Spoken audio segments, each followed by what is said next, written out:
జై భవానీ, జై జై భవానీ.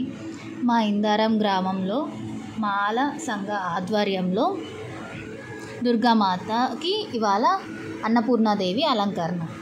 అలాగే ఈరోజు మా దుర్గామాత వద్ద మాల సంఘ ఆధ్వర్యంలో అన్నప్రసాద కార్యక్రమం కూడా జరిగింది.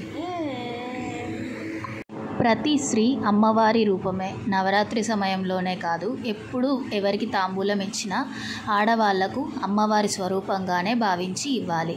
భావించడం ఎందుకంటే అమ్మవారే అనుకోవాలి. ప్రతి స్త్రీలోనూ ఆ తల్లి అంశ ఉంటుంది.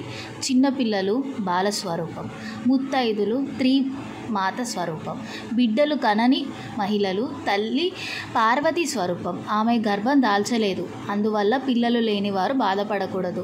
అందరూ తమ పిల్లలే అనుకోవాలి.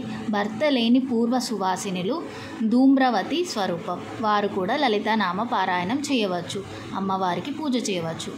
ఆడవాళ్ళు భక్తిగా పూజ చేస్తే చాలు, కొన్ని సంవత్సరాలు తపస్సు చేసిన ఫలితం వారికి అమ్మవారు అనుగ్రహిస్తుంది. ఆడవాళ్ళు ఎక్కువగా మౌనవ్రతం పాటిస్తే త్వరగా అనుగ్రహిస్తుంది. పూర్వ సువాసినులు తాంబూలం ఇవ్వకూడదు, తీసుకోకూడదు, కానీ నిక్షేపంగా పూజ చేసుకోవచ్చు, ప్రసాదం తీసుకోవచ్చు, ఇవ్వచ్చు. మీ యొక్క స్థితిగతులతో పాటు అన్నీ ఆమెకు తెలిసిందే కదా. సబ్స్క్రైబ్ చేయండి చేసినట్టు చేసిన